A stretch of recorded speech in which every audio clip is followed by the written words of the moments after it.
घुटनों का दर्द दर्द एक ऐसी आम समस्या है दोस्तों, जिससे लगभग हर घर में एक सदस्य जरूर परेशान है।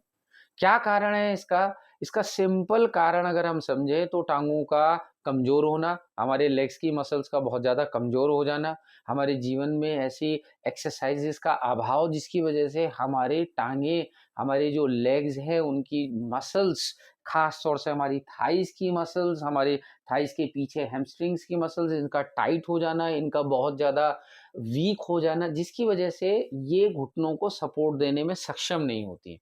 अगर हम इन मसल्स को स्ट्रेंथ दे दें, हमारे लिगामेंट्स को अगर हम मजबूत बना दें, तो हमारे घुटने स्वस्थ हो जाएँगे, हमारे घुटनों का जो दर्द है वो बिल्कुल छूमंतर हो जाएगा।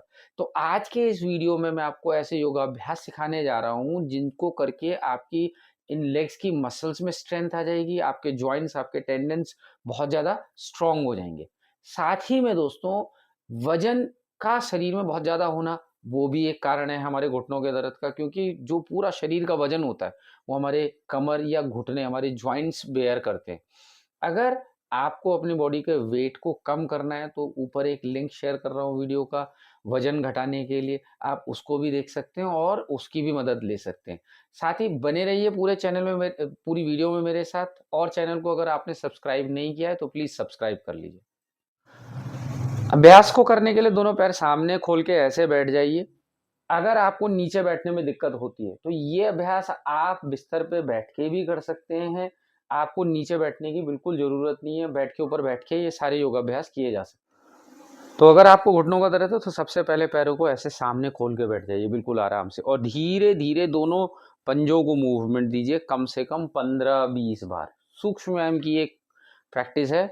घुटनों के जॉइंट को इस तरीके से थोड़ा क्या करें, एक्टिवेट करें, उनमें जो स्टिफनेस हो गई है, ब्लड का सर्कुलेशन लाना पड़ेगा, उनकी जो टाइटनेस है उसे घटाना पड़ेगा। 15-20 बार ऐसा करने के बाद दूसरा सर्कुलर मूवमेंट इस तरीके से बनाइए, जितने बड़े सर्किल अंदर से बाहर की तरफ, कम से कम 15-15 बार ऐसे, फिर बाहर से अंदर की तरफ बड़े बड़े सर्किल धीरे धीरे बनाते जाएंगे, और इस अभ्यास को भी 15-20 बार कर लेंगे। बाद में इस तरीके से अपने पैरों को शेक कीजिए, मसल्स को मूव होने दीजिए, ब्लड सर्कुलेशन को बढ़ने दीजिए, और ब्रीदिंग को बिल्कुल नॉर्मल बनाए रखना है।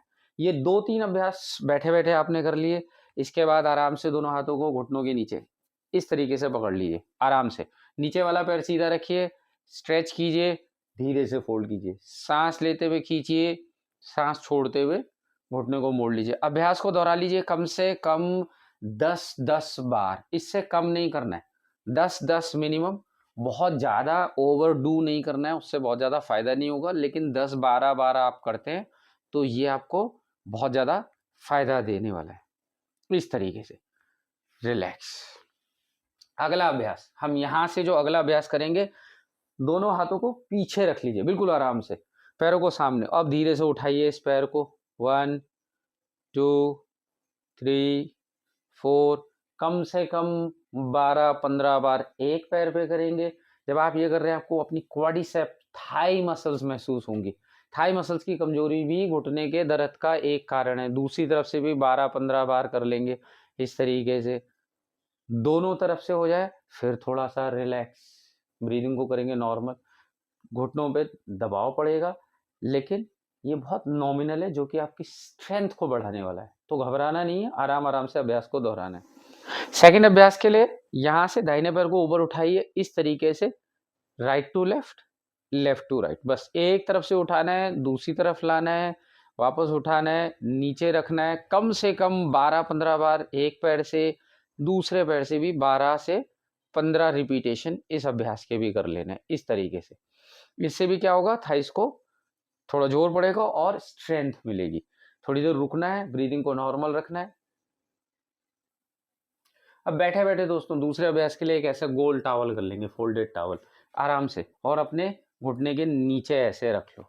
दूसरा पैर नीचे रहने दीजिए, और इस पैर से थाई से दबाइए, इस घुटने से पूरा 15 सेकंड रुकिए। मन के अंदर गिनिए 1 2 3 4 5 6 7 8 9 10 11 12 13 14 15।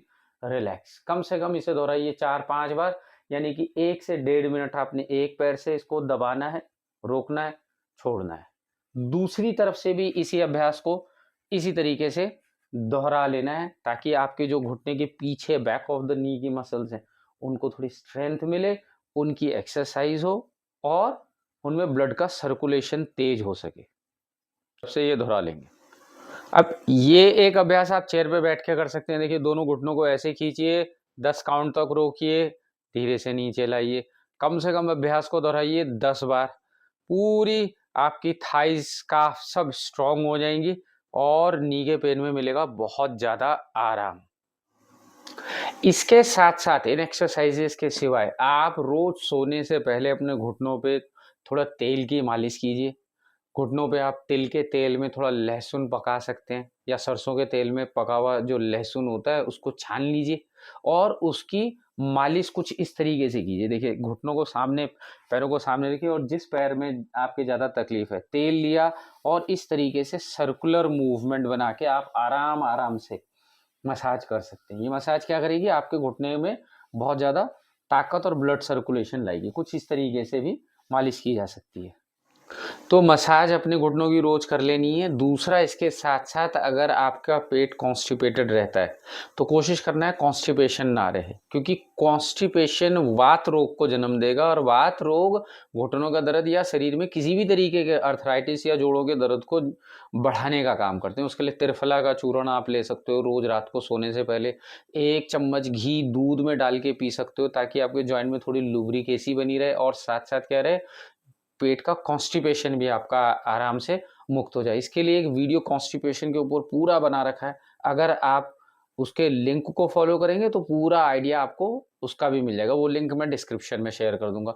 आई होप ये वीडियो आपको बहुत पसंद आया हो, और अगर अच्छा लगा हो तो लाइक और सब्सक्राइब जरूर कर लेंगे चैनल को, और हमारे साथ ऐसी बहुत सारी और वीडियोस को देखने के लिए बने रहिए। Thank you so much.